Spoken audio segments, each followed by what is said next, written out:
Good evening. My name is Gillian Hussey. I am a retired registered nurse. I'm in support of Resolution 35. I've been an active member of this community for 43 years. In the mid-70s, I was proud to obtain an advanced degree from the University of Wisconsin here in Madison.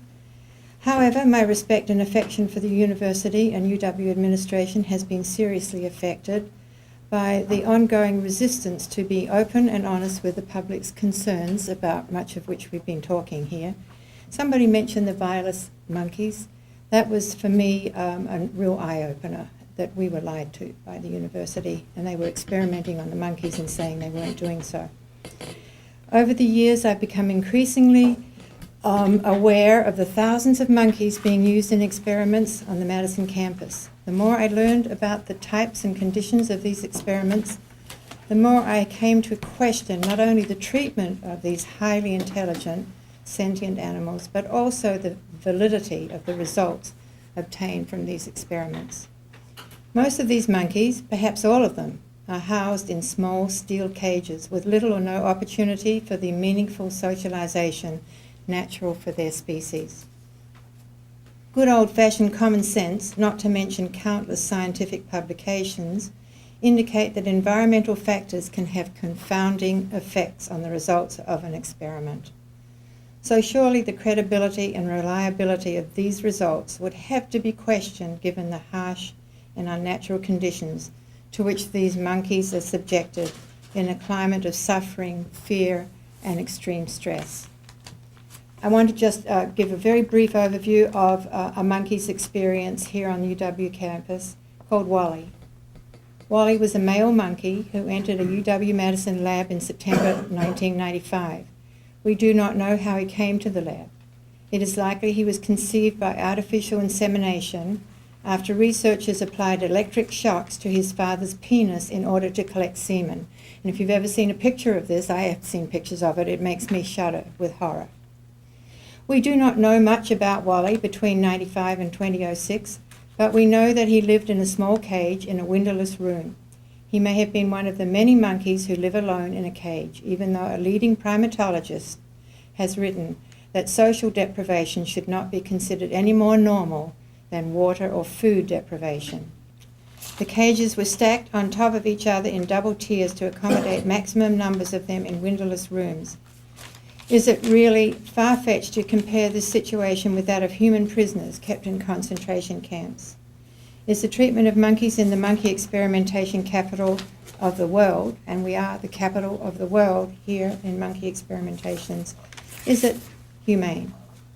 I'm here to speak with you briefly about the ethical importance of retiring monkeys from research, and also to share personal experiences with you about their welfare and what led to my resignation from the Harlow Primate Laboratory, where I worked as a research assistant from 1999 to 2004.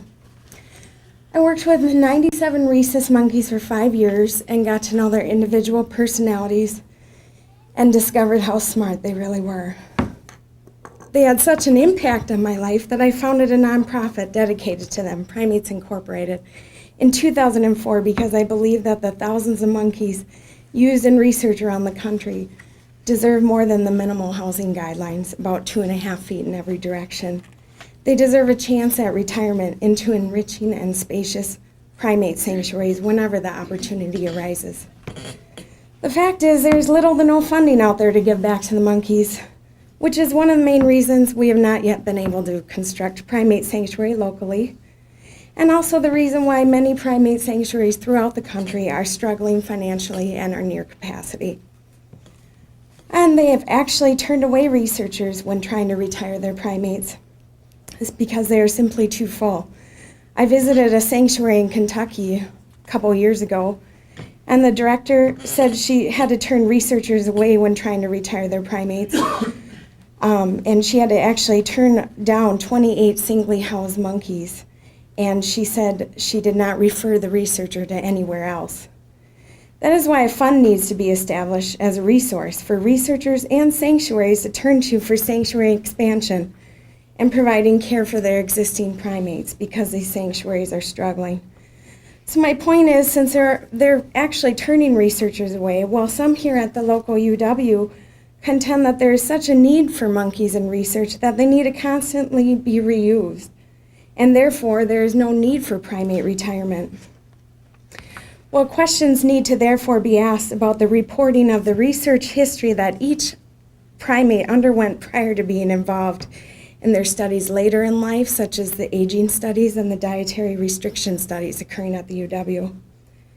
I believe retirement is the alternative to the reuse of primates in research. Additionally, monkeys displaying incurable abnormal behavior should especially be given a chance at a more peaceful and enriching environment without the stresses of research procedures. Now I'd like to speak to you as a former primate researcher, taking the primates and calf hat off. I want to discuss my concerns I had while working at the primate laboratory. I used to train incoming students in primate handling and data collection. I said we need to collect the data the best we can given the constraints of our environment.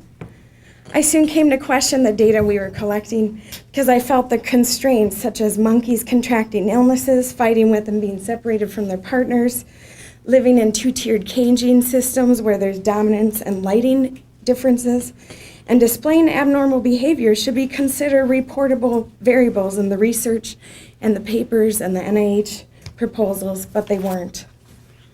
The ultimate factor in leading to my resignation dealt with caring for Sal, a rhesus monkey in the study who contracted incurable diarrhea. For nearly 2 years, we kept trying to get Sal better by changing up his meds and diet. Give 1 minute. From time to time, the principal investigator would walk in the office and inquire about Sal and say, he's a valuable research subject. We need to keep him alive and get him better. This statement kept me going as the students and I would remove Sal from his cage and give him sub-Q fluids in the restraint cage day in and day out. It just so happened Sal was to be the 4th monkey to die out of a group of 10 monkeys in one condition. And no monkeys' deaths thus far have been reported to the NIH in the proposal for continuation funding or reported in progress reports or any journal articles. Yet the continuation proposal for funding I edited said there were still 10 monkeys in each of 4 conditions, totaling 40 monkeys, and stated the monkeys were well characterized behaviorally since birth. Despite my telling the UW after I resigned and the NIH about this misreporting of monkey deaths, the lab continues its work today.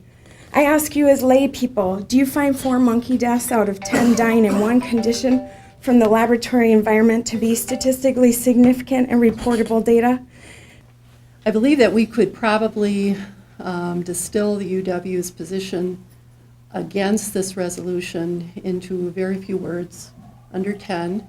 If you vote in favor of this resolution, people will die. Essentially, I believe the arguments are intended to generate fear that there are cures for diseases just around the corner that will not be discovered if the Dane County Board studies the ethics of non-human primate research on the UW campus. How absurd. Other arguments are, please don't look closely at what we're doing because we are, quote, the best of the best, and, quote, we are proud, proud, proud. Another physician, don't support this resolution because we won't pay attention to what you do anyway. It will have no effect on what we do. You'll be wasting your time. And then again, if you look at this closely, animal terrorists, animal rights terrorists from around the world will descend on the city of Madison, and all of our researchers' lives will be at risk. These are just a few of the arguments that have been raised. We are not, the people in support of this resolution, anti-research on any level. We are concerned about a higher primate, cousins of ours, being kept in sterile small cages at the University of Wisconsin-Madison in order to prove, among other things, that when you're pregnant, you shouldn't drink alcohol. Mary Schneider is a researcher at the University of Wisconsin. She has spent decades and tens of millions of dollars proving that the consumption of alcohol by pregnant monkeys has an effect on their offspring. I have spent over 30 years providing in-house legal counsel to a child welfare agency. I can tell you that that knowledge has been ingrained in the public health system for generations. Another one of the people who testified in favor of the UW research on primates is that researcher who ties monkeys up in dark rooms and honks horns at them in order to determine the effect of stress. Again, as a result of my work with the Child Welfare Agency, I can tell you what causes stress to pregnant mothers and mothers of young children. It's poverty, it's lack of education, it's violence in the home and in the community. All of these are issues that are important to this county. Alcohol abuse, poverty, stress, lack of education. How many people do we have on waiting lists? How many pregnant women, women of childbearing years on waiting lists for alcohol abuse services?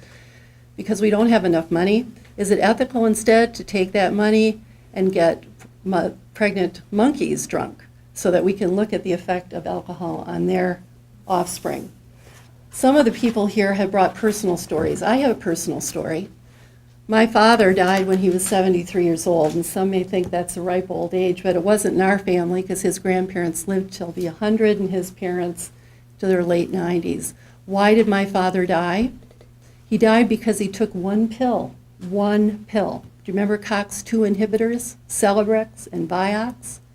Those drugs were withdrawn from the market after it was determined that people who had any kind of heart condition should never have been given those drugs. He took it for a little pain that he had with arthritis, and he died. We know it was because of the Celebrex, because we had an autopsy done. I had the autopsy results. There were congressional hearings on this issue. The FDA was called before Congress and asked, what about these animal tests? Why didn't they pinpoint the effect on the heart? And in fact, the drug company that marketed this particular COX-2 inhibitor said that they were considering a public relations campaign because it had a beneficial effect on the hearts of rats. So please don't tell me how animal research translates to human disease.